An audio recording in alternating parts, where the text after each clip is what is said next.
morning, ladies and gentlemen.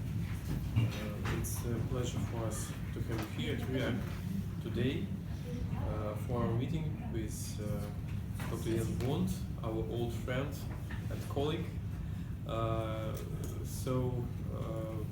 will pass the floor to Andrei Kontunov, Director General of Russian International Affairs Council, for introductory remarks, and then we will proceed with Jens' presentation.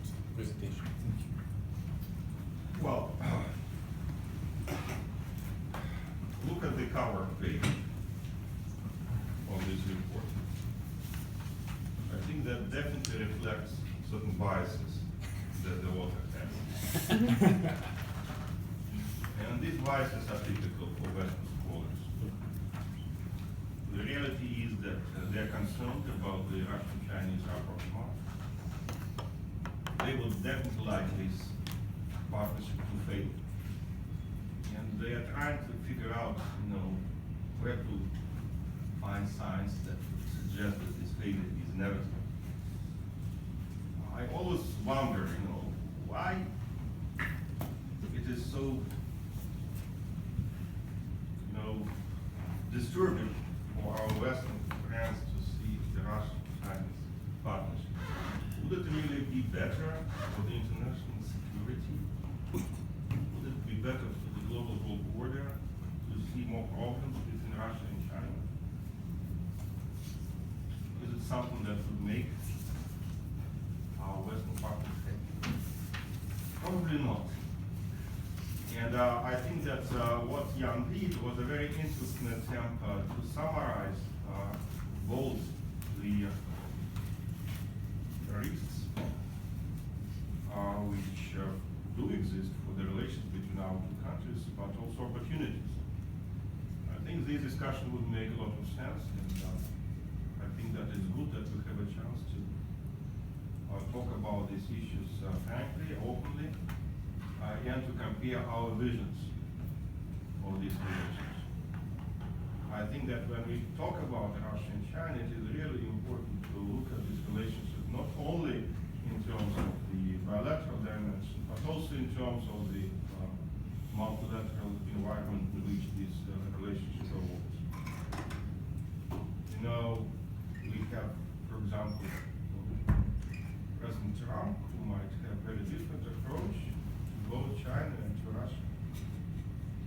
And definitely it would have an impact on the relationship. So I think it's timely discussion. I'm glad that we were able to get together this group around this table. I hope that this discussion will be productive.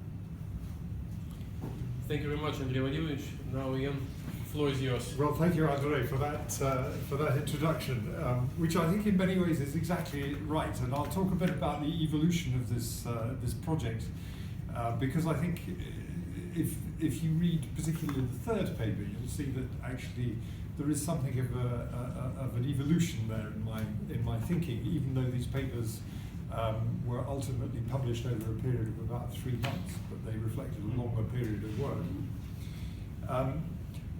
Let me start by saying that for those of you who have not met me before, I spent 28 years as a British diplomat, including 3 years from 1993 to 1996 here in Moscow, just along the embankment at the old British Embassy, and spent that time working on Russian foreign policy issues. And that's remained an area of interest for me even as I left the British Foreign Office in 2013 and joined the Centre for European Reform, which is one of the UK's leading, albeit small, think tanks. Let me also say what a pleasure it is to be here at the Russian Council on International Affairs, which is, I think, one of the last Russian think tanks which is working with the British. And I had the pleasure yesterday evening of taking part in a discussion of how Russia and the UK could work more closely together on some security problems.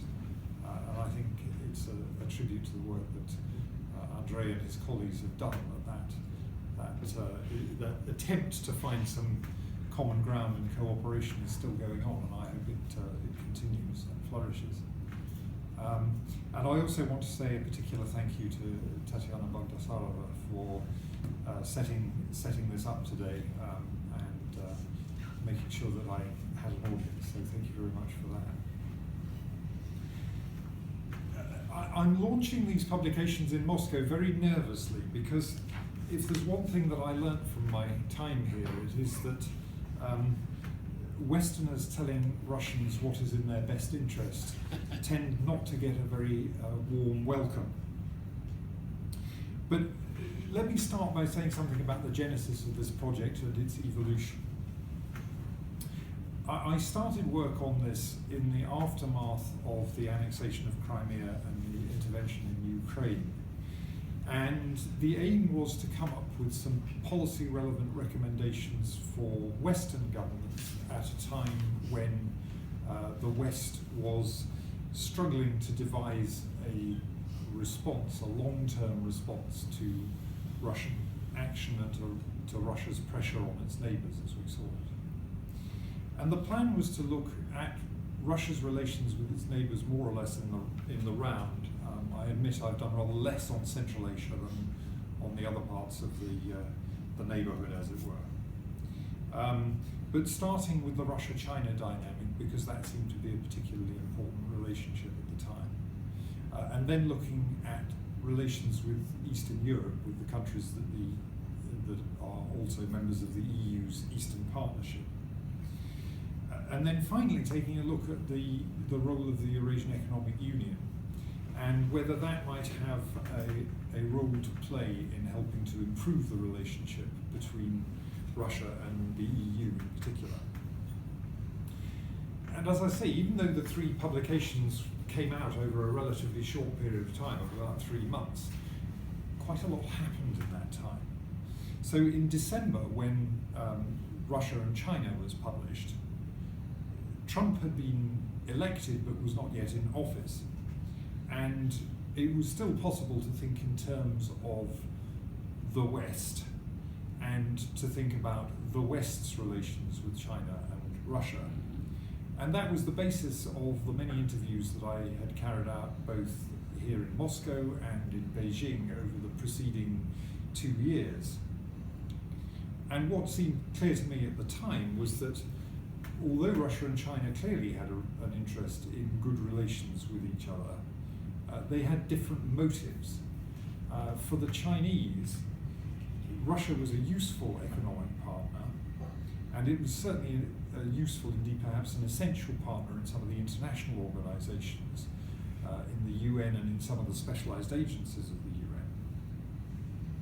But for China, both the US and the EU were more important economic partners. And a word that I heard repeatedly in Beijing was that the Chinese were concerned about Russian recklessness, as they saw it, on the international stage. This was a phrase or a word which I heard several Chinese scholars use in describing China's view of what was happening in Ukraine in particular. And the conclusion that I took away was that the Chinese had an interest in preserving the essentials of the existing international order, provided that China was given a larger role commensurate with its economic power. While Russia, as a power which in many ways, apart from perhaps in the military area, was in economic and demographic decline, had more interest in rolling the dice and seeing whether by, as it were, disrupting the international order, it could find a stronger position. And so my conclusion at that stage was that the West, and I stress this as a kind of collective term, had more chance of finding common ground with China by accommodating some of China's needs than it did at that stage with Russia. Now, what had changed by the time that I published the second piece on Eastern Europe as a contested space was that Trump was already in office and he was showing that he actually also favoured a strategy of rolling the dice. Now, I happen to believe that Trump is quite misguided in his views of America's position in the international order, but he believes that the US is losing. This is a word that he uses very frequently in his speeches. And in those circumstances, it makes sense for him also to try and disrupt, because if you continue, as he sees it, if you continue with the existing international order, then the US will continue to lose in trade with its international partners. It will lose from its NATO membership because NATO members, in his view, owe the United States hundreds of billions of dollars for providing defense for them and so on. And so we then had, in a sense, two of the major poles of international relations, the US and Russia, both playing a game in which turning over the tables seemed more important than continuing to play to the end of the match. And that challenged my assumptions about whether you could have a collective West any longer, and how the key stakeholders in the international order were going to behave. So one particular conclusion that I drew in the second paper was that something that I had argued in favour of for many years, namely giving Eastern European countries at least a perspective of EU membership, and if they wanted it, NATO membership, was no longer realistic, was completely impossible. Within NATO, the Americans had been among the main drivers of the idea of taking in particularly Ukraine and Georgia as NATO members from the 2008 Bucharest summit onwards. But the Americans were clearly no longer in that business at all. And for the Europeans, the EU had so many internal challenges with Brexit, with the Eurozone financial crisis, with the migration crisis, partly an internal, partly an external crisis, that there was absolutely no interest in further enlargement, not only to offer membership perspective to countries that didn't already have it, but even to offer a realistic prospect of early EU membership to countries that were already in the application process in the Western Balkans. So, I launched these papers at an event in London last week, and I thought one of the interesting points that was made by one of the other speakers there was that the West loved Eastern Europe too little and Russia loved it too much. And I was reminded of, there's a phrase from Shakespeare's Othello, and we know how well that ends, that Othello describes himself as loving not wisely but too well. And I thought perhaps that the person who made this comment about Western and Russian attitudes to Eastern Europe might have had a point. There's a paradox really. Russia complains about NATO and EU enlargement, and over the years has expended quite a lot of effort to stop it happening. But you end up in a situation where you're pushing against an EU which doesn't actually want to enlarge any further at the moment, and against NATO, where the evidence of the last 15 years or more is that the first thing that NATO countries do when they join the alliance is to start to reduce their defence spending. It's only since 2014 and the annexation of Crimea that you've started to see a very slow reversal in that process, and you actually start to see some increase in NATO defence spending. But if you look at the behaviour of almost all of the countries that have joined NATO since the end of the Cold War, they have taken joining the alliance as an excellent excuse to cut their defence spending. So Trump may actually have a point when he's complaining about the performance of the Allies, even if the way that he puts it is rather clumsy. Anyway, the conclusion that I drew in the second paper was that that the EU really should now make the best of a bad job, and that it should concentrate on two things. If it wasn't going to offer membership to any of the countries of Eastern Europe, then it needed first of all to work with them on their own internal resilience.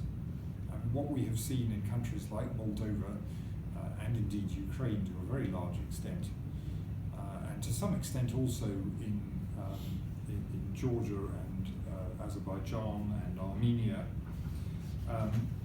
is that governance is a real problem. These countries are not well governed, regardless of their foreign policy orientation internally. They have made lots of mistakes in the way that they have organised themselves. And the second element, and this is where I get back to my opening remark about offering advice to Russia being a dangerous thing, was that the EU needed to make more effort to persuade Russia that there was at least a shared interest in having stable and prosperous neighbours rather than unstable and impoverished ones. I don't regard either of these tasks as being particularly easy for the EU in current circumstances, but it seems to me that they're quite necessary. By the time the third paper came out on the EU, the Eurasian Economic Union, and One Belt, One Road, I had reached the conclusion that Donald Trump was a bomb-throwing anarchist when it came to the international system, and particularly when it came to international trade. And we had the very peculiar sight of Donald Trump attacking international trading relations, attacking the WTO, attacking multilateral free trade of all agreements of all kinds, and Xi Jinping going to Davos and portraying himself as the defender of globalization and of the existing liberal international order. Now, one can challenge the extent to which Xi Jinping should be taken seriously on some of these questions. The EU has a very long list of trade disputes with China, which suggests that China is not quite as open in its economic relations as Xi Jinping would like us to believe. But nonetheless, we now have an unprecedented situation, certainly since the Second World War, of America being more likely to act as a destabilizing than a stabilizing factor in the international order, and where China is, rhetorically at least, acting as the defender of the post-Second World War order. And what seems to me to be now a crucial gap in the international set of relationships is the gap between the EU and Russia. That essentially since 2014 our relations have gone into the deep freeze. Now, it's still very difficult for the EU and for the EU's member states to build a strong bilateral relationship with Russia. And I think we saw some of that in the discussions that Andrei and his colleagues have had with the Royal United Services Institute in London. But there are still a lot of hang-ups, a lot of problems, probably on both sides, that get in the way of a strong bilateral relationship. So what I wondered was, can we do something through cautious outreach from the EU to the Eurasian Economic Union as a way of diluting the bilateral problems in a multilateral framework? Now, the Eurasian Economic Union clearly has many institutional weaknesses. There seem to be at least as many exceptions to common rules and regulations as there are rules. But the ambitions that it has for harmonizing rules and standards and so on are reasonable and helpful. And the EU, it seems to me, is making a mistake by dismissing the possibility of the Eurasian Economic Union becoming a counterpart for it. And it seemed to me that it links also to the interests that both the EU and China have in facilitating trade across the whole of the Eurasian landmass. So there's already a certain amount of cooperation between the EU and China. There's a so-called connectivity platform, a very ugly name, but the idea is for the EU with its long-standing program Trasica, which looks at improving transport and infrastructure links across the Caucasus and Central Asia, and China's One Belt, One Road. They're sort of trying to come together through this so-called connectivity platform.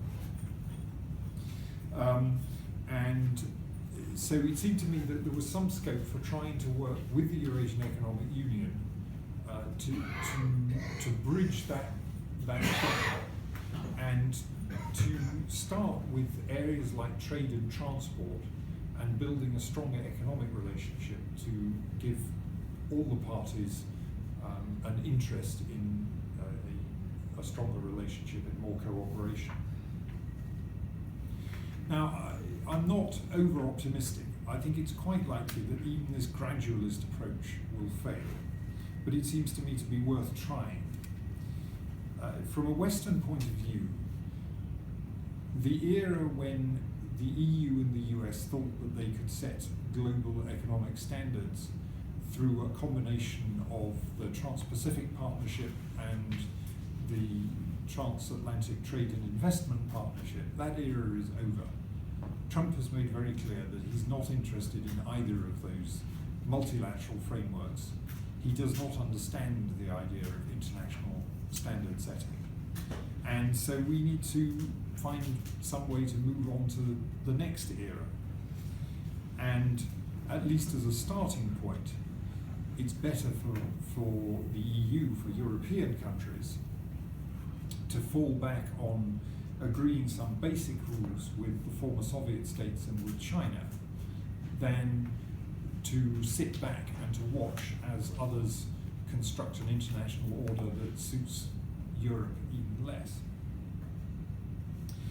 Again, at the risk of telling Russians what is in their best interest, it also seems to me that for Russia and the other member states of the Eurasian Economic Union, it's better to take an incremental approach, which might bring some benefits in the areas of standard setting, facilitating trade and so on, than to go for the more grandiose Lisbon to Vladivostok single economic space ideas, which I don't think are realizable within my lifetime. I may be wrong, but it seems to me that the more grandiose the idea, the less chance there is of being able to deliver it. And my final point, the model of the CSCE process, even though in many ways it's run into problems in recent years, still seems to me to be quite a good one. That you start with agreement on some basic principles and some simple actions, and that as those are implemented and seen to work, you then try to move on from those. And so my very last thought is that it seems to me worth trying to see whether we can start a long journey with some small steps. And so, thank you very much. Thank you very much, Ian. I will take an advantage of being a moderator and would like to ask my first question. Well, first of all, thank you for a very extensive presentation. And the point which seems to be very interesting and provocative in a sense, which is indicated in your paper, is that the West has an alternative, and the EU has an alternative of dealing either with declining Russia or with increasing China. So my question is, what do you think about US and EU? Is EU is declining and US is it declining or increasing? And if you were in our shoes, well, because there were lots of speculations here in Russia that the West is declining. If you were in the Russian shoes, what would you choose? Making a choice between increasing China and supposedly declining West? Yeah. Thanks. No, I think that's a very fair question, and I mean I would start by saying that I think the EU has to have a relationship with Russia, and the question is what kind of relationship. Now, in a sense, the worst position for the EU to be in is facing an axis of Russia and China advancing towards a different international order. But at the moment, those of you who have perhaps been in Beijing more often and more recently than me may disagree with this, but it seems to me that at the moment the Chinese are actually behaving as though they want to preserve rather more of the international order. Is the West in decline? I mean, there is a real risk that Donald Trump puts the West into an unnecessary decline because he thinks that it is already in decline. Mm-hmm. I mean, it's very striking that at a time when the US is still by far the largest economy in the world, by far the largest military in the world, Donald Trump is acting like a man running a country which is on the brink of failure and needs to be shaken up in some rather radical, fundamental ways. From a European point of view, I think that the Europeans are facing a situation for the first time since 1941 that they can't rely on the US. Yeah, you pointed out. So, again, coming to the third of the three papers,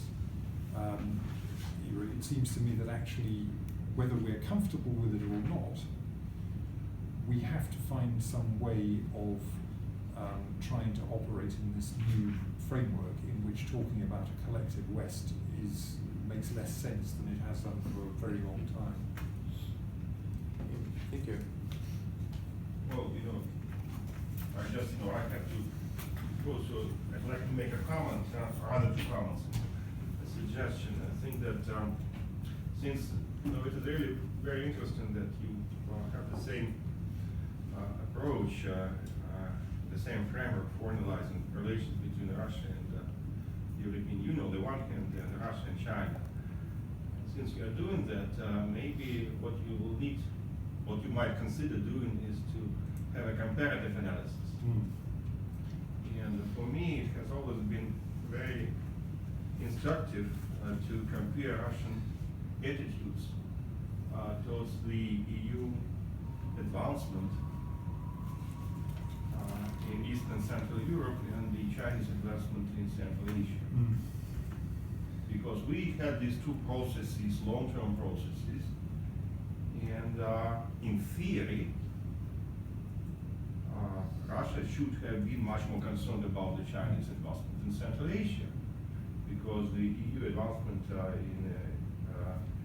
in Central Eastern Europe was not consistent, it lacked strategic vision, it didn't really constitute any serious challenges to the Russian presence there, while the Chinese position in Central Asia was much more fundamental and much more strategy driven.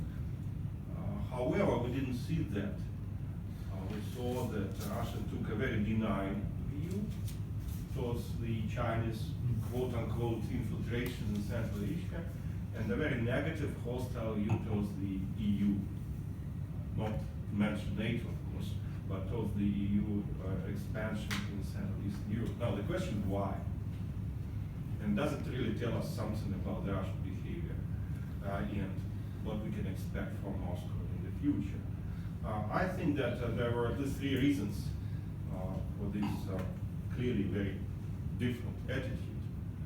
And these three reasons, of course, tell us tons about the Chinese tactics, not just about the Chinese strategy. First of all, I think it was important that Chinese, in most cases, were trying to keep Russians fully informed about their plans. and their intentions. They consulted with Moscow on many issues before they undertook any steps. Second, I think that Chinese never questioned the Russian strategic interests in Central Asia, arguing that, of course, we are just about economic cooperation. We are not about replacing Russia as the security provider in the region. And finally, Chinese have been always very careful to use multilateral frameworks as much as possible, inclusive frameworks. This is exactly what the European Union has never done. The European Union, as a rule, never informed Russia about its plans, and we know this sad saga about the association agreement with Ukraine, which I think caused unnecessarily concerns in Moscow, and it was made bigger than life in certain ways back in 2013. I think that definitely the European Union could never accept the strategic dominance of Russia in Central and Eastern Europe, because that would mean an implicit recognition of spheres of interest, no matter what the sphere of interest might mean in practical terms. And of course, the European Union has always avoided multilateral arrangements. And basically the point was that we will deal with each of these countries separately, and that's none of your business what we have in our relations with Chisinau or with Kyiv. So some of this is definitely rooted in the culture of the European Union that cannot be changed. So in a way, China has this luxury of being much more flexible and much more accommodating. But I think that if we are thinking about the future, we should keep in mind, these counterintuitive Russian reactions, because I think that that might be something that, at least in terms of tactics, something that should be considered for the future EU-Russia relations. And second point that I wanted to make, I think that you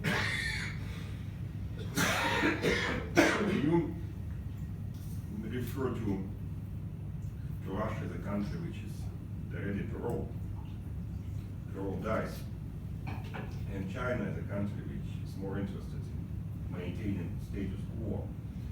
I think that if you look at the theory of international relations, I would suggest a slightly different approach. I think that when we're talking about China, it is a classic revisionist power. It's not a revolutionary power. It doesn't want to replace the current world order with something different. But it is a revisionist in the sense that it is looking for a better place for itself in the existing world order. And as long as it is deprived of this better position, it will continue, creating alternative institutions, structures, regimes, like, for example, classical example, this reluctance of the International Monetary Fund to give China a higher stature and bigger role to play, and China will go on with its own infrastructure investment bank in Asia. So China, I think, is more or less clear that it is a revisionist power. It can be a benign revisionist, it can be an ugly revisionist, depending on the response that it gets from other major international players. But as far as Russia is concerned, I think that it is not a revisionist power, exactly because it is not an extending power.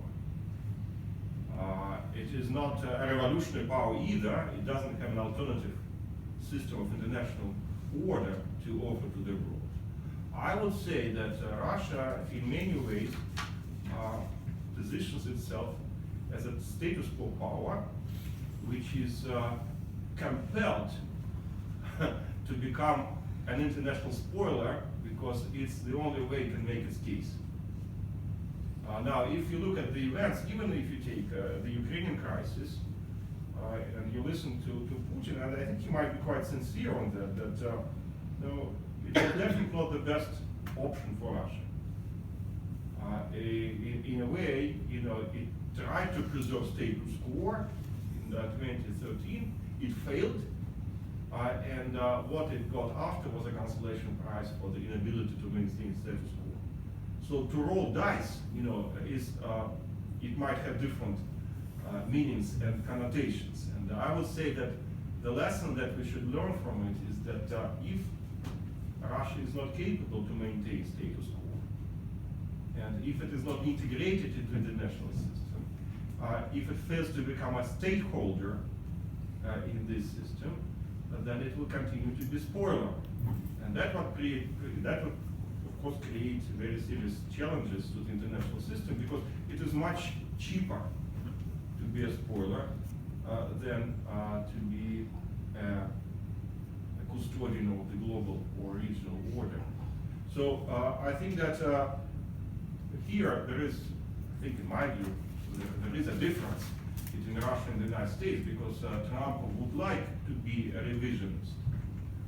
He would like to change the order to the benefit of the United States.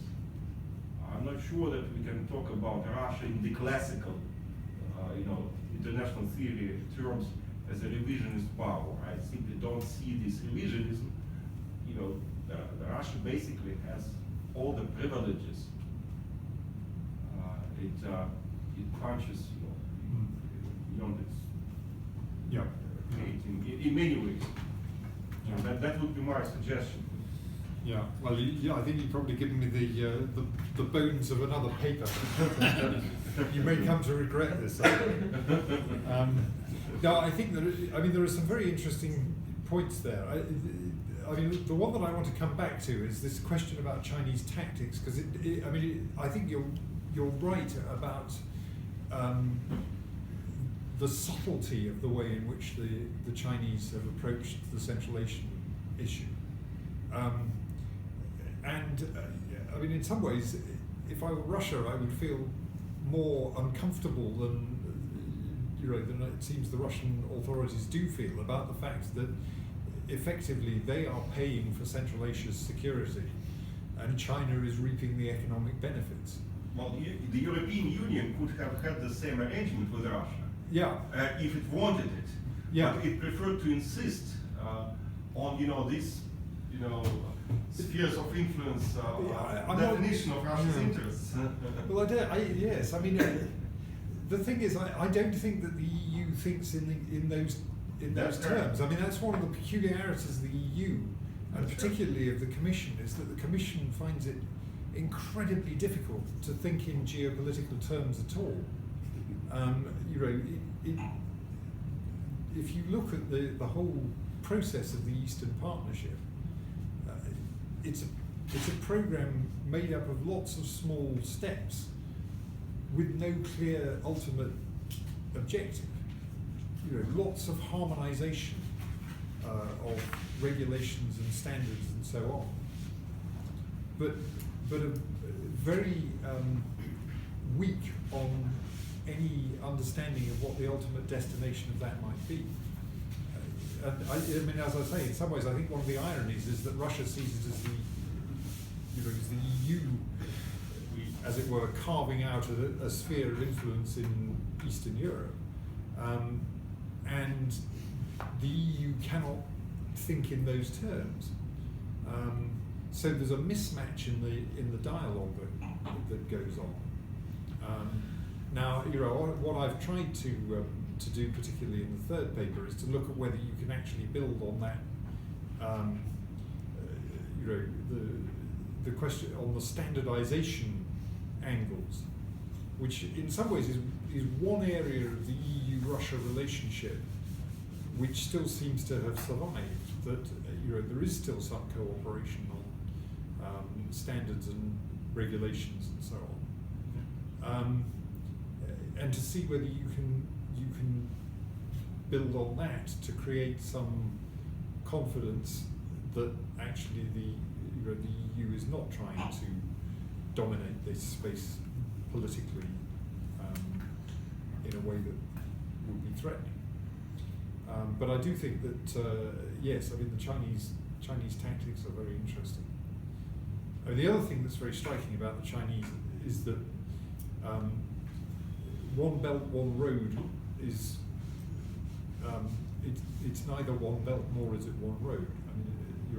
I think of it in terms of a plat, in a sense, in that there are many many routes that start out in China and they end in many places in Europe.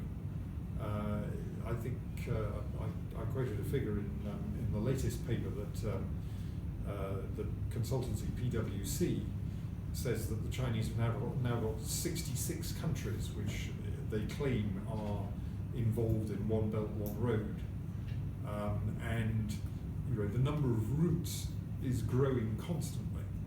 So a train left a town in China and arrived in Barking in East London, having passed through, I've forgotten how many countries, and ultimately through the Channel Tunnel and into the UK.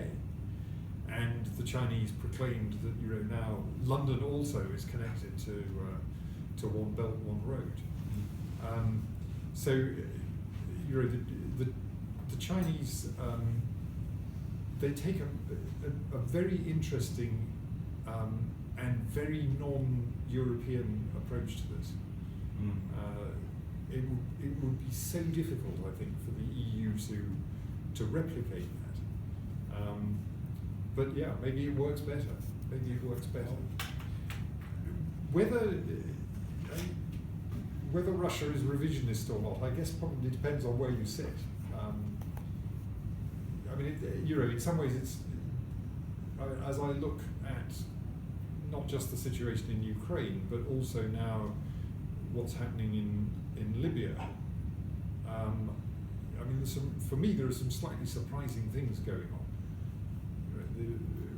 Russia, as a permanent member of the Security Council, has been signed up in Libya to a UN brokered approach and a UN process for achieving a government of national unity in Libya, and yet is separately conducting a relationship with General Haftar, who poses the biggest threat to that UN approach. So I think there are other signs of being willing to play outside the standard framework. But I would fully accept that Russia has been one of the strongest defenders of keeping the UN Security Council as it is. I always find it paradoxical that Russia and China want to keep out the other members of the BRICS, and it's the UK which probably stands to lose most from any recasting of the UN Security Council, which has been the most enthusiastic about taking in new permanent members. So one of the paradoxes at the moment. But anyway, I think there are some very interesting ideas in there which I would like to explore some more, because I think you're right that there's scope for a closer comparative study of Chinese and European approaches to Russia, and why one works or doesn't work. I would like to talk about the first paper. So Mr. Bond says that China benefits from stability, Russia benefits from disruption. The West can find more common ground with China. I would like to ask Mr. Bond, who benefits from disruption? Me or Russians who live in major parts of the country without gas, without running water, and without proper medical care? Do they benefit from the disruption? Did Kremlin ask us when it sent troops to Syria and interfered in Donbass, though it was provoked by Americans and your allies also? So you categorically condemn Russia as the country which spoils everything and cannot behave. Then you also propose some sort of security organization for Asia. I think it's fantasy in Ray Bradbury style. In fact, what you mean, and perhaps you didn't write it, is that the West, we in the West, should cut Russia from China and isolate it even more than now, and let's Russia suffer, let's Russian people suffer, that doesn't matter, but we will teach Russia how to behave properly. So thank you, Mr. Bond, you are very kind to Russia. Well, I hope I'm not that unkind. I mean, first of all, I apologise for doing what I think most people who write about foreign policy do, which is to write Russia when what we really mean is the Russian authorities. In just the same way as when you speak about the UK, or when I read in Russian publications about the UK, you're generally talking about the British government and not about 65 million people who may, and very often do, disagree with the British government on its policies on this or that. So I would fully accept that for someone who is living somewhere in the depths of Russia and does not have running water, or whose streets are full of potholes, or whose hospital doesn't have the supplies that it needs, these issues are, first of all, rather irrelevant, and secondly, that none of the suggestions that I make on policy are going to make their lives any easier. I don't think they're going to make their lives any worse either. But clearly, it seems to me that if you had better economic cooperation and stronger economic ties in the form of foreign investment and so on, then that might actually have some positive effects. For me, one of the problems at the moment is that the Russian economy is so heavily dependent on the hydrocarbon sector, and the hydrocarbon sector is never going to be as lucrative as it has been over the last 15 years or so. What we have seen is that the shale gas revolution in the US has completely changed the international market, so that whereas in the past you did see these price runs up to $120 a barrel or more, now the Americans have become the swing producer, and I think it's quite unlikely that the price of oil is going to rise over $70 a barrel for the foreseeable future, and that is actually quite a problem for the Russian economy. Russia has to diversify. There were some rather halting efforts to diversify, particularly in the period when Dmitry Medvedev was the president, but they seem to have stopped again, and the economy remains extremely heavily dependent on the hydrocarbon sector, and I just don't think that is sustainable in the long term. Now, in terms of Asia and Asian security, I fully accept that the goal of an Asian conference on security and cooperation has been out there for a very long time, and it has never got anywhere. And it's quite likely that you're right, and that it is science fiction in the style of Ray Bradbury. I nonetheless think that it actually has a value, and it is certainly not a value of isolating Russia. But Asia is quite a dangerous place at the moment.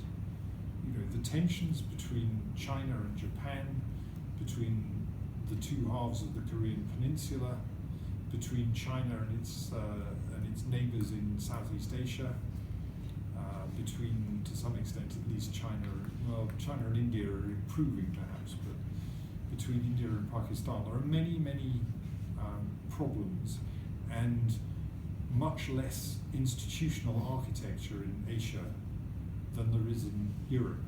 Now, God knows the institutional architecture in Europe also struggles to manage some of the disagreements and conflicts that we have. But I view Asia as being a much more dangerous area. And clearly, Russia is also an Asian power as well as a European power. So I don't see a conference on cooperation and security in Asia as being a piece of architecture designed to isolate Russia at all. But it seems to me to be an important part of building a framework for a more cooperative security relationship between the powers in Asia.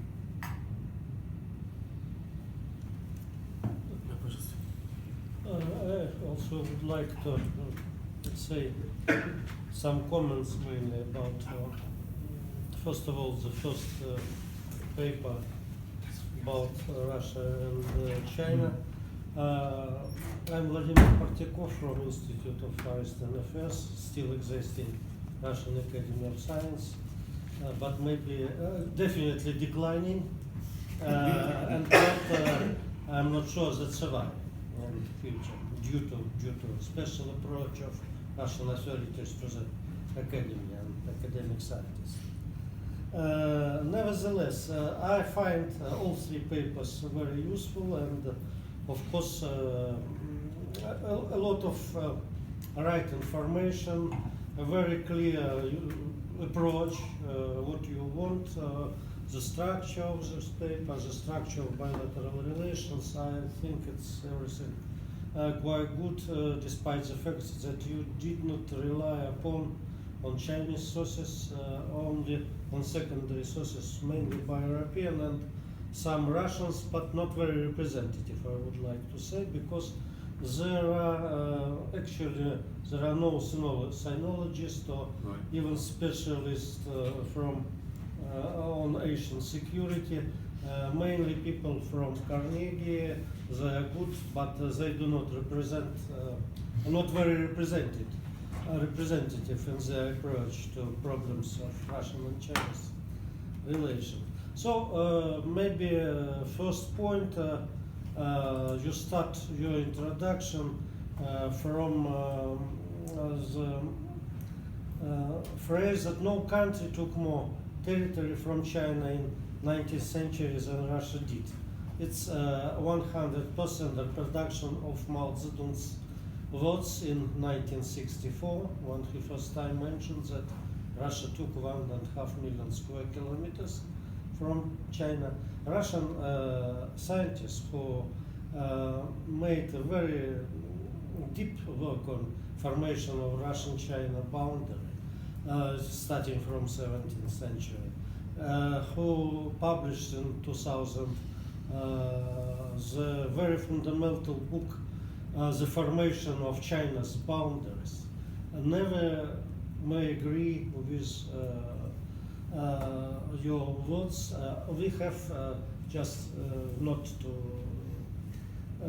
put into discussion, but our common approach is that the unequal treaty was the only one. It was first treaty between our countries, Nerchinsk, where Russia lost all eastern part of its country to China, and what was made in 19th century was the restoration of historical justice. So it's a position of academician Mesnikov, who is supported by many other people. Of course, China's hardly can agree, but nevertheless, it is a problem that Western researchers on China very easily are on the Chinese side,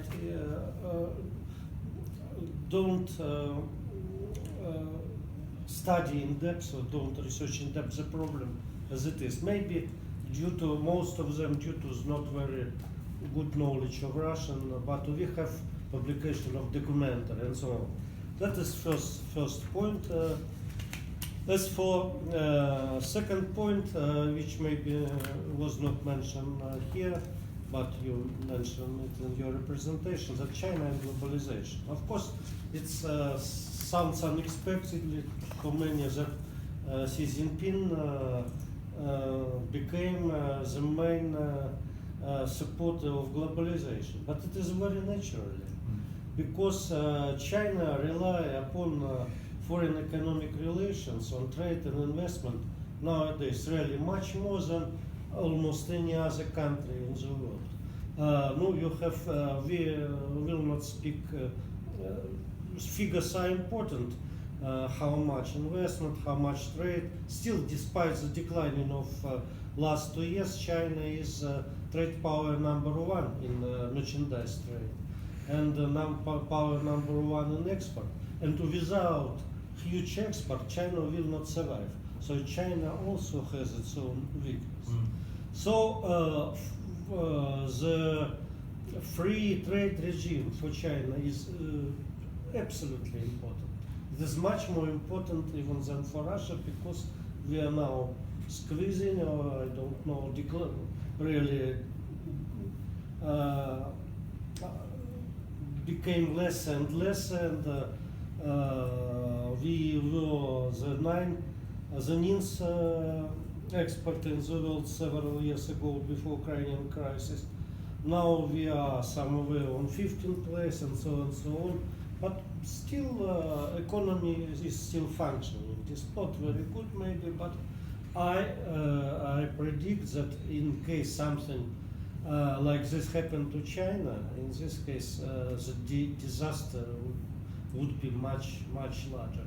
So the idea of one belt, one road was pushed into the life due to the overproduction capacities in China. So huge production, nobody may use it in China, and nobody may buy it at the world. So to create additional market for Chinese investment goods and so on, that is the first step from where this idea started. So once again, it's very natural that China became so strong supporter of globalization, and not only because it was main beneficiary from globalization process, starting from joining as a WTO, but also because for the future it's critically important. One more point about Russian-China's trade in weaponry and so on. You don't mention in your paper, but that is important. It's irony of the history, which happened often, that all this Russian important role in this sphere, in a very large extent, was created by the West. Embargo for arms sales after the Tiananmen Square events in 1989, and because I follow China for many years, China just from the first meeting of European Union China, now maybe 18 or something like this, but from the first one in 1998 or 1999, China put at the table the question: please remove the arms sale embargo. But up to now, you don't. Still nothing happened here. And secondly, 15 years ago, or even more already, when China joined WTO, European Union promised that 15 years after, they will provide the status of market economy. Still, China already put this question many times, many years. Still, nothing happened. Even after 15 years, it's already gone. So it's what I would like to stress, that to some extent, the good relations between Russia and China, they were partly created by the bad approach of West, or not very good approach, by West, including United States and including European Union, toward both, toward China and Russia.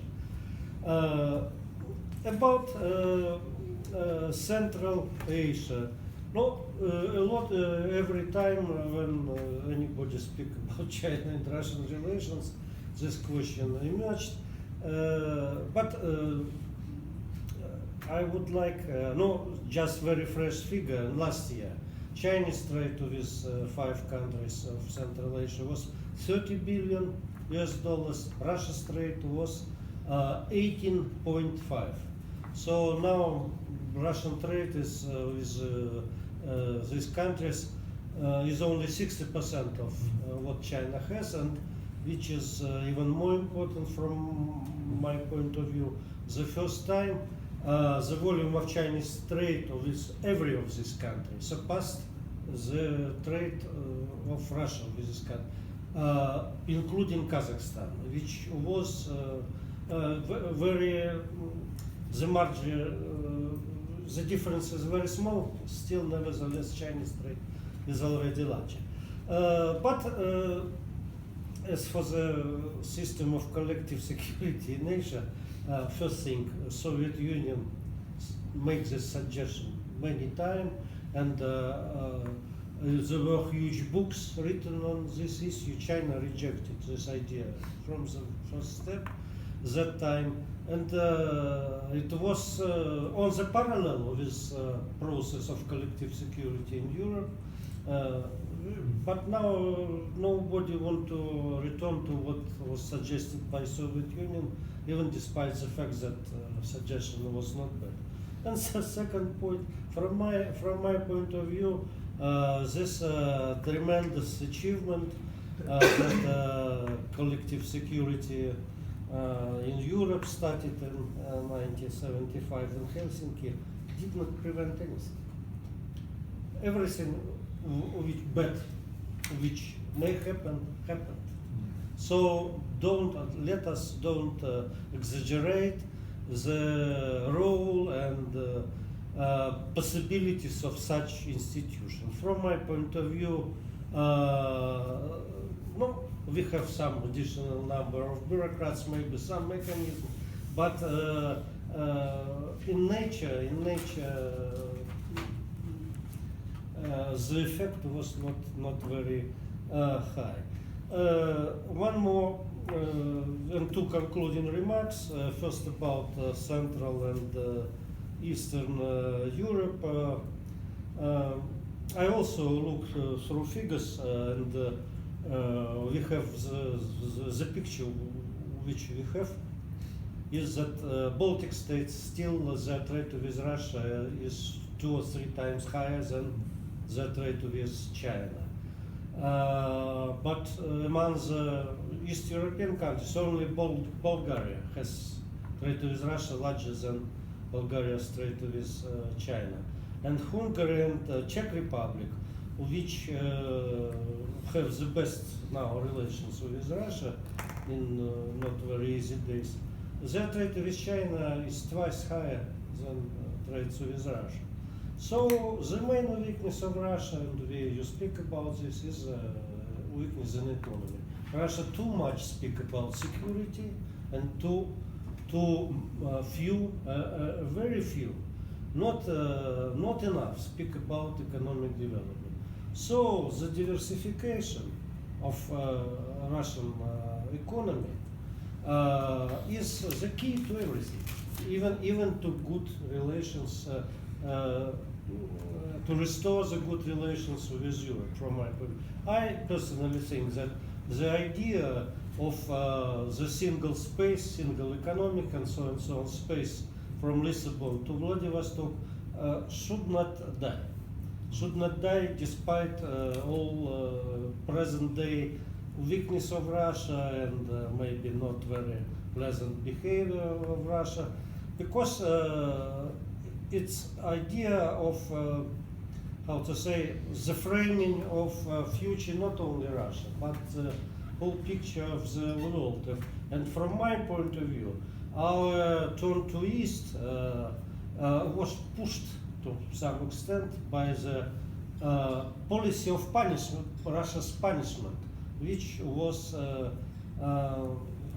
implemented by Western Europe starting from 1991. I don't know. Maybe there are some historical reasons. Some I don't know. No, you know, the former chief of International Department of Central Committee of Communist Party of Soviet Union, Falin, he recently published memoirs. He said the main enemy of Russia was Britain. From the very start, Crimea War, this Yalta Monument in London, and so on and so on. And sometimes when we, of course, the policy of Merkel was astonishment for us. And some people say that it's a revenge for Soviet victory in Second World War. Maybe nobody says that it's possible, but really, in brain, it's possible. So thank you. Gosh, thank you. Well, there's a lot. There's a lot there. Yeah. I mean, I think you're absolutely right about China's interest in globalization, and I think what you underline is a point which I hope comes out in the papers, which is that China is, as you say, much more integrated into global supply chains than Russia is, and essentially, Russia can afford a certain amount of disruption because people are always going to buy your primary commodities. You know, it doesn't matter how disrupted the world is, we're still going to be using oil and gas. What's changed is that the price has probably been capped at a lower level than has been the case for since the 1970s. But nonetheless, fundamentally I agree with you that that China is in a much more dangerous position if global trading relations become disrupted, because it's part of a much more complicated set of trade and manufacturing relations. It's very hard to know what's the primary motivation for the Chinese in One Belt, One Road. Certainly I agree with you that overproduction is part of that. And I was in Beijing in 2015 when Li Keqiang met with various leaders of world think tanks and so on, and he was very explicit that one of the motivations behind One Belt, One Road was indeed, as you say, to make use of China's surplus production capacity in areas like steel and cement and so on. I mean, I think it does go a bit further than that, because there is also a logic for the Chinese in improving their connectivity to Europe in particular, and I do think that the article which Wang Jiechi wrote in 2013 or earlier than that, about China going west is quite interesting in the sense that the Chinese were clearly at that point looking at diversifying their routes to their major markets in a way which made them less vulnerable to American maritime pressure. So there's clearly an internal logic to exporting surplus production, but there's also a sort of geopolitical logic to having an alternative to maritime communications, maritime lines of communication. You're not wrong to say that the mistakes of Western and especially European policy have played an important part in pushing Russia and China together, and I would fully acknowledge that.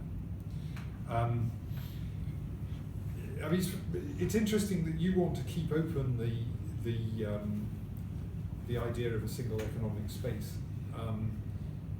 I mean, maybe as some sort of long-term aspiration, that's fine. What I don't, what I think would be a mistake would be another EU-Russia agreement like the Four Common Spaces or the Partnership for Modernisation, which is very grandiose, has a substructure of hundreds of working groups, and then when they produce their annual reports, you discover that most of the working groups were unable to meet. I mean, in fact, there hasn't been an annual report for some years, but the last annual report that was done, most of the working groups hadn't met. No progress had been made. So that's why I think, for me, it makes sense to try to have a more modest set of initial ambitions. But if in 20 years, we have been able to move forward by a series of single steps and we get somewhat closer to a single economic space, wonderful. I would think that would be good for everybody, including, Russians, glubinye, is that the phrase I'm looking for? But if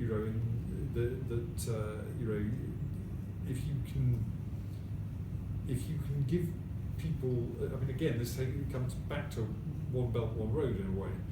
If you can create the infrastructure and the economic incentives all the way along the routes from the Pacific coast to the Atlantic coast, so that you do see industries growing up and more integration of production and so on, that seems to me to be a desirable ambition. It's just I'm not sure that the traditional EU approach of a sort of a grandiose statement gets you that much further unless you have those foundations laid at a very low level. Yeah, and I shall look up what Mr. Fallin had to say. I don't think that the UK is the most significant. Not everybody thinks so. Yes. But he did. But it's an interesting theory. Did he? Am I right? Did he spend a lot of his career working on German? On German, yes. Yeah. Yes. So, He's rather friendly to German, yeah. Despite everything. But right. Very unfriendly. Very unfriendly to Britain. Not Okay. Britain. Well, I don't know what lies behind that, but probably we're all shaped by the countries that we study and are most closely interested in. But thank you for pointing me in that direction. I'm not going to comment on Chinese and Russian territorial issues. Okay. I think I'll get into trouble quite quickly. Yeah, listen, but we are getting short of time. I'm sorry, I was so probably please. Okay. I'll try to be short. Yeah.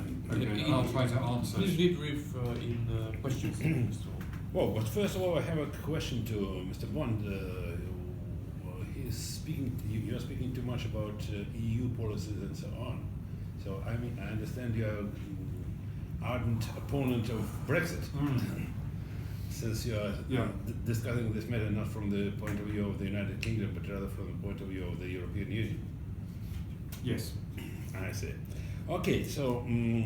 But I mean, just to make another point on that, I mean, if you take the UK's economic and political relations with China and Russia on their own, they're actually quite insignificant. If you take Europe as a whole, yes. Then it actually that makes a difference. Yes. It makes a difference. Yeah. Okay. Oh, then I found very interesting the part in your first paper on this difficult choices for the West when you are discussing dilemmas for the EU policies towards Russia and China, how it should be formulated. I think one may agree with the reasons you are placing here, but my feeling is that so far the EU is not really pursuing any certain policies towards Russia and China. I think it's rather an opportunistic approach because you may judge the behavior of the European Union just by the situation as it and upholds. I agree with you completely that when you speak about the difficulties of diversification on Russian economy, unless it maintains the high dependence on the hydrocarbons. And I think that there is a point here. I think it is a point for many of the nations who are very deeply involved with the experts of oil and gas. And I agree with you completely when you said that this shale gas and shale oil, which is being developed by the United States, is really changing the whole global picture on the hydrocarbons. And we still have to see how it unfolds. I was really very interested when you put the CEC example in Europe as compared to the possibility of the maintaining peace and security in the Asia Pacific region. But I think that here we have very important and striking differences between Europe and Asia, because in Europe the main prerequisite for any agreement on security issues was the inviolability of the existing post-World War II borders. In Asia, you cannot do it because so far too many borders in Asia are not delimited, are not agreed upon, and therefore I don't think that there is a possibility to start from the same premises as Europe was starting in early 1970s. But recently we saw, I think it was 2011 or 2012, I'm not sure, initiative, a trilateral initiative by China, Russia, and Brunei on the new architecture of security in Asia Pacific. I think we have to see how it unfolds. But what's interesting that is somehow it started to be discussed also by some representatives in the United States, meaning that Obama's rebalancing to Asia has failed, and now the United States experts are thinking about how to integrate themselves in these discussions on the Asia-Pacific security. Oh, so that's very briefly. Thank you. Well, thank you. Yeah, I'd like to say that the EU pursued an opportunistic approach. I think sometimes the EU pursues an approach of ignoring opportunities. But I mean, one of the problems for the EU has traditionally been to take a strategic approach to key relationships. It remains to be seen whether the relatively new EU global strategy will be a better foundation for some strategic thinking about these key relationships. I hope it will, but I'm not sure yet. But I think it is a fair point to say that the EU is not very strategic in its approach. And certainly in relation to China, it has been hampered by the fact that many of the individual member states have strong economic incentives to work with China, even against the collective European interest. And one saw that with the case a couple of years ago, where the Commission was trying to impose anti-dumping duties on China over solar panels, and Germany rather got in the way of the Commission. So I think it's a real problem, and it's a weakness of the EU, which is built into an organisation which has elements of supranationality, but also still has quite a lot of elements of intergovernmental relations. I think you make a very good point about the question of borders in Asia, and I think that's, if I do come back to write another paper on these issues, I think that's something which I would like to look at in more detail, because clearly questions like Kashmir and Arunachal Pradesh and so on. Everywhere. Yeah, Everywhere. yeah. So many border disputes for people to argue about. That's certainly true. I mean, one thing that you might look at is whether you can at least get an agreed approach to how these issues might be solved. But perhaps even that is too ambitious at the moment. And I confess I'm not familiar with the China-Russia-Brunei initiative, but it was that in the framework of APEC? You may look at East Asia Summit or East Asia Summit, right. ARF meetings. Right. Okay. Well, I will look into that, because that sounds like an interesting thing. I mean, I don't know whether the Obama rebalance has failed, but what I am clear on is that Trump doesn't plan to follow the same policy. So it's at an end, whether it's, in a sense, whether it's a failure or not, it's over. Oh, anyway, Trump has failed it. Trump has failed it, yes.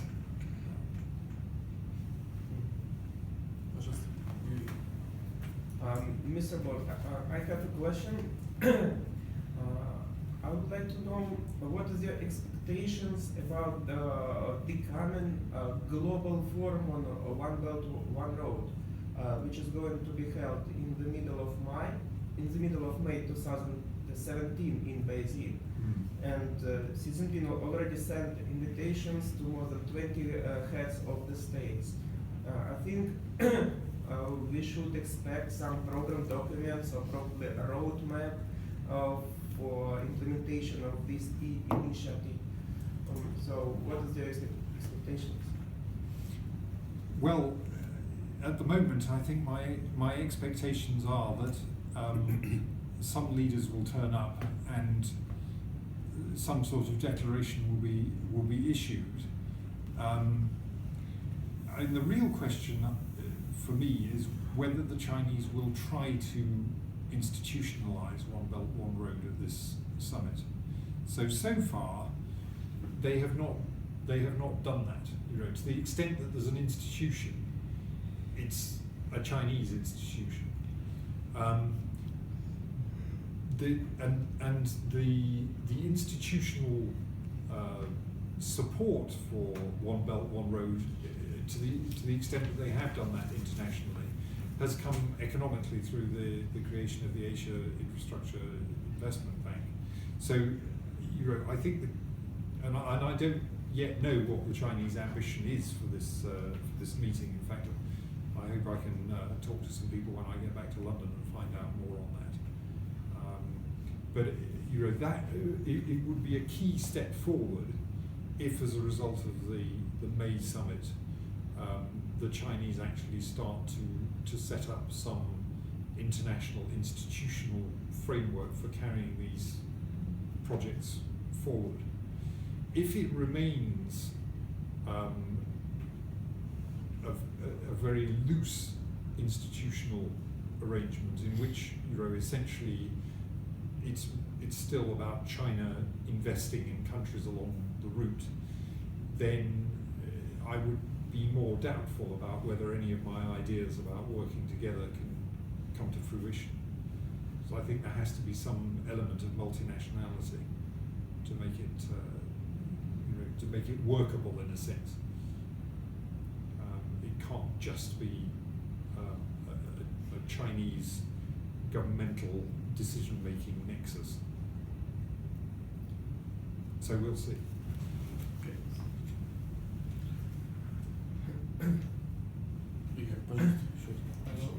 Let me ask one more question regarding the possible framework of cooperation of Western powers with Russia and China. In one of your papers, you analyze 4 scenarios: to oppose both Russia and China, or to oppose one and seek partnership with another, and to seek partnership with both of them.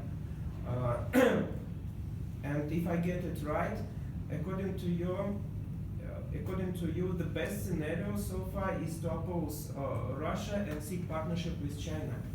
And in this regard, is it possible for Donald Trump, for example, to offer G2 idea, to come back to G2 idea, which was already tried with Obama administration?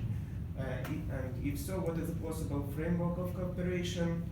Because in the economic field, we see the opposite ideas of global, on the global economic sphere. Probably it's political or security issues or some others, or probably EU will be the single point, which the single pole, which will introduce this G2 idea.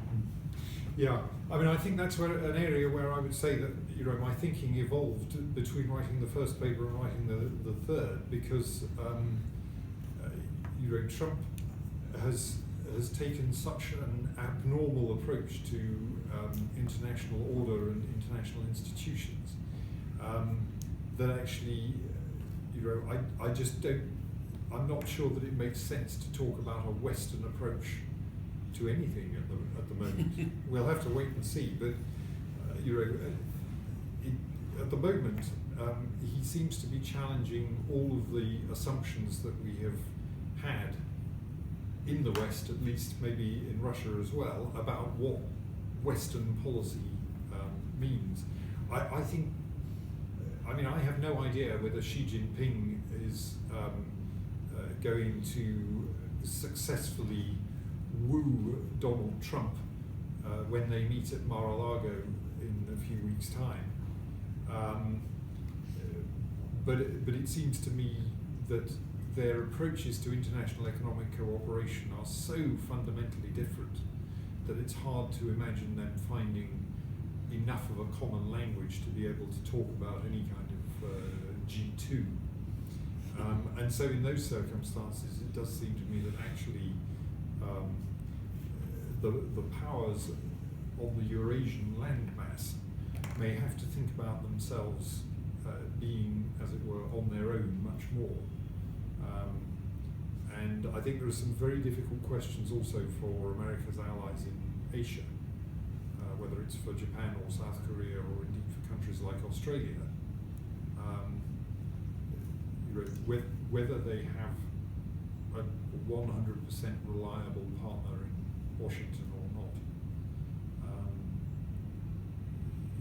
It's well, yeah. I mean, I think that the Secretary of State probably reassured some of them during his recent visit. But it's not clear that the Secretary of State under Donald Trump speaks for Donald Trump.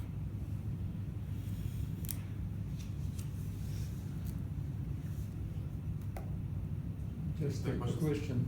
Yes. You mentioned that Russia still is wary of China, and so it conducts some military maneuvers or that sort of thing. Bearing in mind that China is still a threat. That's the meaning, not just exact reproduction of your speech. So can you substantiate this point? Well, I think to the extent that I can substantiate it, I have done so in the publication with reference to Russian sources commenting on that, and so I'm just trying to find the right section here. I mean, obviously I am not inside the Russian General Staff, but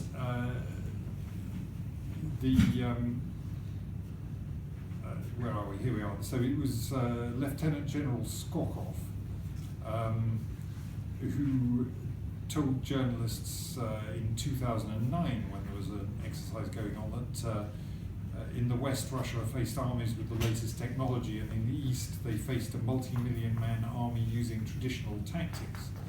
And Dmitry Trenin of Carnegie commented at the time that this was hardly a description that fitted the US military, that of a multi-million army in East Asia.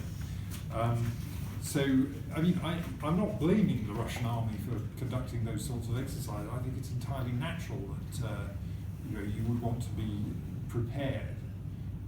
But it does seem to me that unless this is a very good form of disguise, where you go, as it were, and practice in the Russian Far East for defense against NATO forces in the Far West, that the Russian armies, the Russian armed forces, are prudently contingency planning against the possibility that China may not always be a cooperative power. And after all, it's only a generation or so since there was indeed a military standoff between the Soviet Union and China. So these things may happen. Коллеги, еще вопросы? So yeah, пожалуйста. I'm quite new, and I've had the pleasure to learn about the deep origins and history of Russia since coming here. And it struck me that Russians are Europeans that have moved east and south, starting including from the Nordic countries and from Kiev. And they should be treated as such. And it's interesting that you've mentioned that Trump is moving away from the transatlantic and trans-Pacific kind of very old school vision of tearing the world in this direction. And I had the pleasure to attend a lecture last week about Arctic cooperation. And I'd like to just introduce a concept of trans-Arctic cooperation, and specifically note that this might also be a way of mitigating the challenge of now being outside of the EU, the challenge of Scotland, most likely, the Scottish problem, and just thinking of the world in a different direction. Yes, I'm not sure. Scotland is still some distance away from the Arctic, but yes, I take your point. I mean, it's an area that I didn't cover, but it is an area in which some of my colleagues at the Centre for European Reform are also taking a close interest, and indeed the Chinese are taking a close interest. I mean, we don't think that the Chinese have such a large embassy in Reykjavik because they are especially interested in Iceland as a bilateral relationship.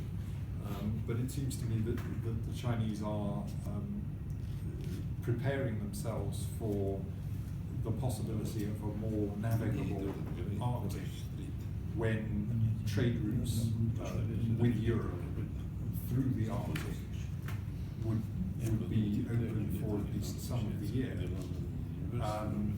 So I think the question of Chinese activity in the Arctic should be one that is studied over the years to come. I have no doubt that the Chinese are preparing and probably better prepared than most countries for any change in their ability to cross by that route. I mean, it would be it's a short route. It would make a lot of sense for them if they can do it, and I'm sure that they are taking account of the possibility of open water in the Arctic.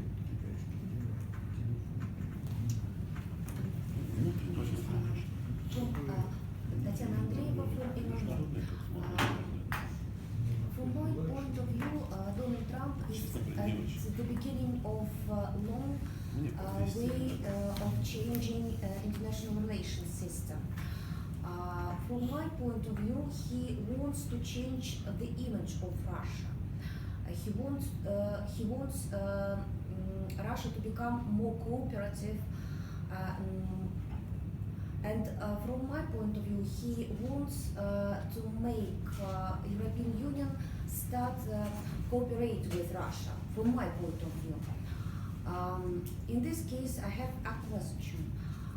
Maybe it is better for European Union to make like British with Litvinenko case and put aside Crimea case and start to cooperate with Russia in order to create single economic space.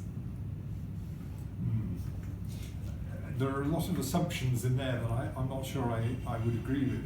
But I mean, the main one is I think that Trump is actually rather hostile to the European Union. It's not so much that he wants the European Union to cooperate with Russia, as that he sees the European Union as hostile to American economic interests. May I put a question? The problem is that Theresa May was in January in United States, and she had to change her view on Russia because Donald Trump insisted on this, and that is why I think that he sees Russia like a tool from IGIL, but not like a tool only from IGIL. I think he wants to incorporate Russia in economy, world economy. He was in Japan this year, and as far as I know, he said that he wants Japanese to put aside all squabbles and start cooperate with us. And right now we have this cooperation. That is why I made this conclusion. Yeah, I mean, well, first, I would definitely challenge the idea that Donald Trump forced Theresa May to change her policy on Russia. To the extent that British policy on Russia is shifting, it has much more to do with Brexit and to do with the fact that Britain feels that it needs to build more relations with more countries. So, whether this will amount to anything is another question. I'm afraid the history of British-Russian relations is full of false starts. But we'll see.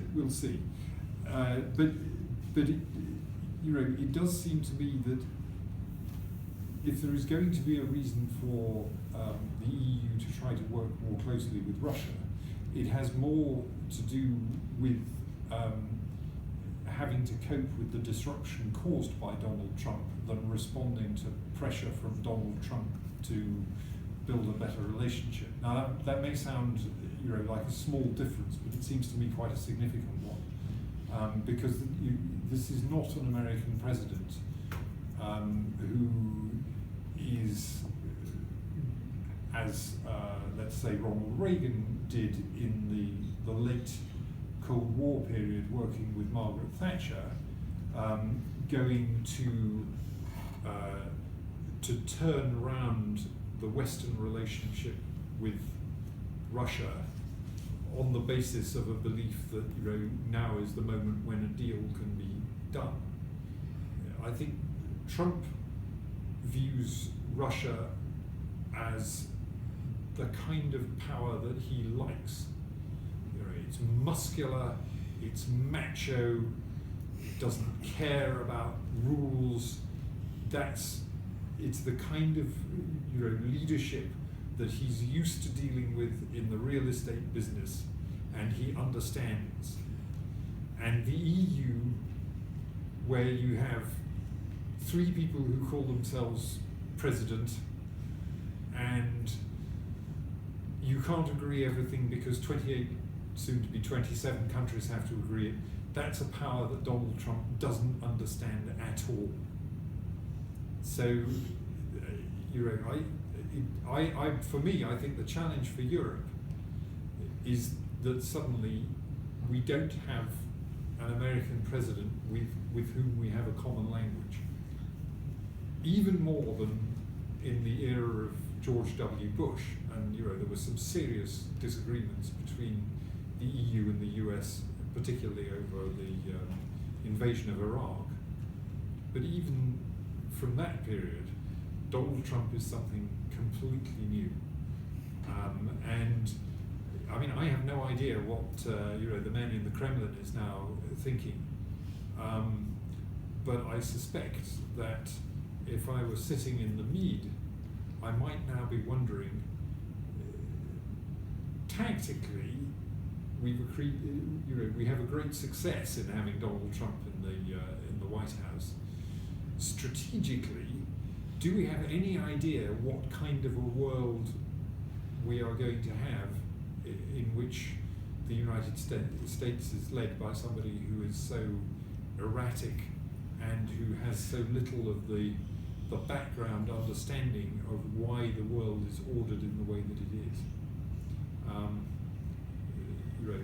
I would be feeling quite challenged if I were in the North American Department of the Mead. So I think we can conclude our meeting. Ian, thank you very much for your very interesting speech and for your time and for your answers. I'm very grateful for our guests today for your questions and comments. You know, it's a Russian tradition to mix a question with a speech.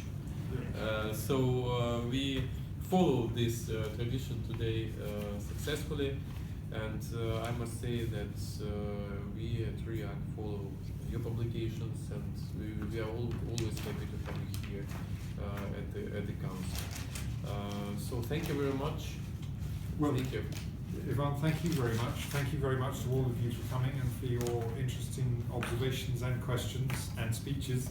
And I assure you that it is a common tendency at all events of this kind, wherever you are in the world, that speeches are disguised as questions.